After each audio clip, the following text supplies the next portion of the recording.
Bom dia, meus queridos alunos da Escola Paulo Dantas do primeiro ano. Aqui é o professor Adilon Pimentel. Hoje, 3 de agosto, nossa 21ª semana. Vamos lá. Hoje a gente vai começar o assunto, a gente vai conhecer um pouquinho sobre as leis de Newton.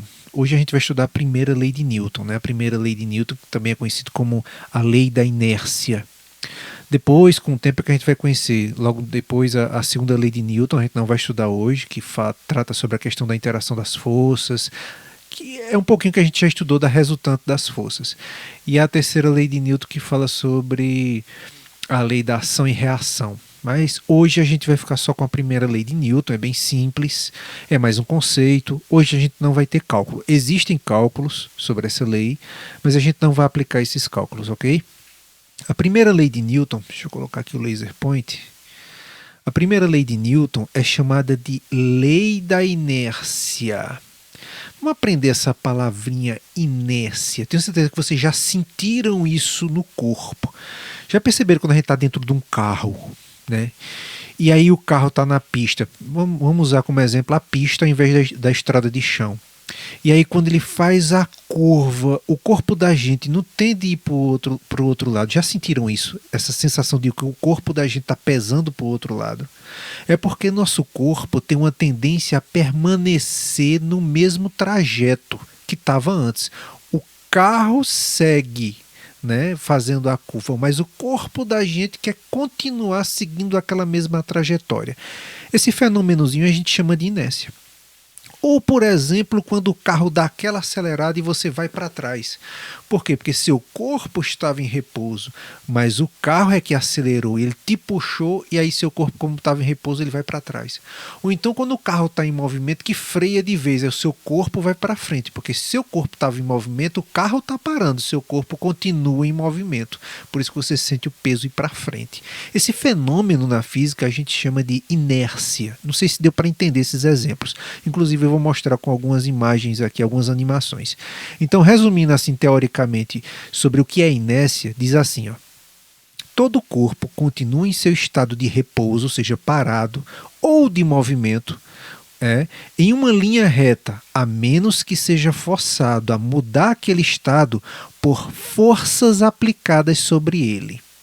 Então, quando eu falei da história do carro fazendo a curva, fazendo a curva para a direita e seu corpo indo para a esquerda, de certo modo existe uma força ali. O próprio carro está te puxando para a direita, aí vai e teu corpo se estabiliza, voltando a acompanhar o movimento do carro, né?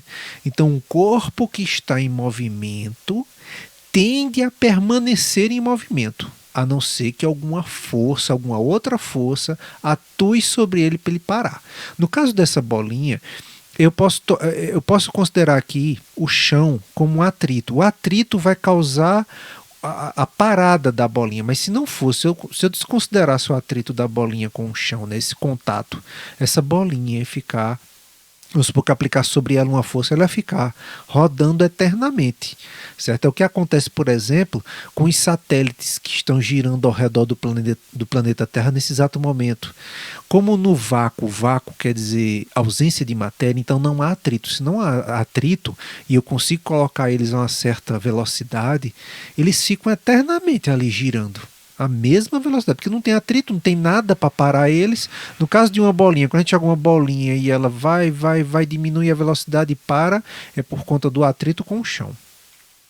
Então podemos sentir a inércia quando estamos dentro de um veículo, como eu já falei para vocês, em movimento, por exemplo.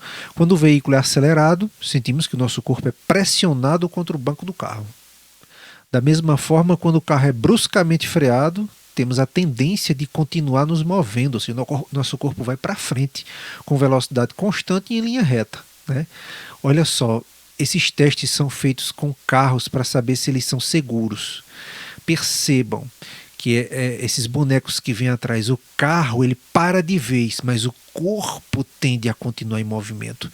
Por isso que os acidentes de carro são um grande problema, né? Porque o carro bate, mas seu corpo, como ele tende a continuar em movimento, então ele se choca contra o painel do carro, ele se seu rosto se choca contra o volante, seu corpo se choca contra o para-brisa, que é o vidro, né? Então é preciso desenvolver mecanismos de segurança no carro, como por exemplo isso aqui, ó, vai aparecer aqui o airbag, que vai proteger seu rosto contra o impacto. Perceba, o carro bate e para de vez, mas seu corpo continua indo para frente. Nesse caso aqui, ó, aqui em câmera lenta, a ação do airbag, ó, ele protege o rosto. Se não fosse esse balão aqui chamado airbag, o corpo, né, o rosto dessa pessoa iria ser esmagado contra o volante. Olha só, é ele que protege, né? Então, basicamente, o airbag ele faz toda essa proteção porque o carro bate e seu corpo continua, por inércia, seu corpo continua em movimento.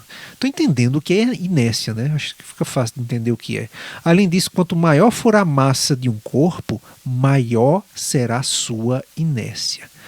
Uma coisa, imagine você bater numa árvore, você está andando de bicicleta e bate numa árvore.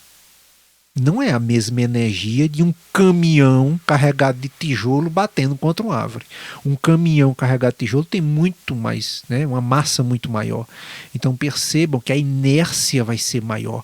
Para parar um caminhão carregado de tijolo, um caminhão carregado de alguma coisa pesada, ou, né, parar um caminhão desse é preciso freios maiores, freios mais eficientes, porque quanto maior a massa, maior é a inércia.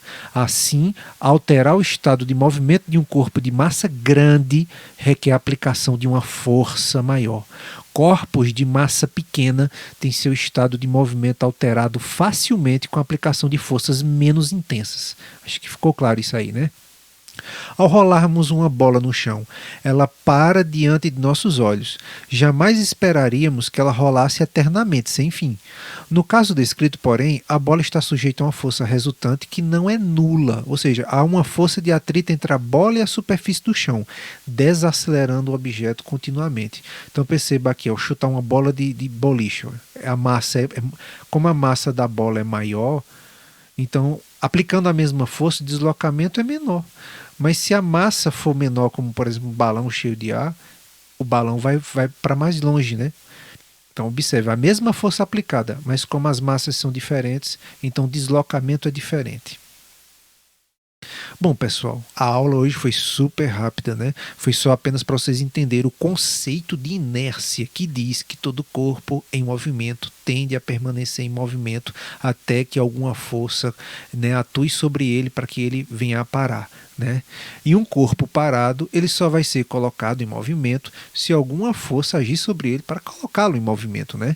Então espero que vocês tenham gostado da aula de hoje, né? Se gostaram da aula, curtam aí. Eu não sei quem está assistindo, parece que tem pouca gente assistindo esse vídeo. Se você assistiu esse vídeo, quando você mandar a atividade para mim, mande dizendo assim: professor, eu assisti o vídeo. Eu vi o senhor pedindo lá no finalzinho do vídeo que eu colocasse aqui abaixo do exercício que eu assisti o vídeo, para me saber as pessoas que estão assistindo esse vídeo. Um abraço para vocês e até a semana que vem. Fui, tchau.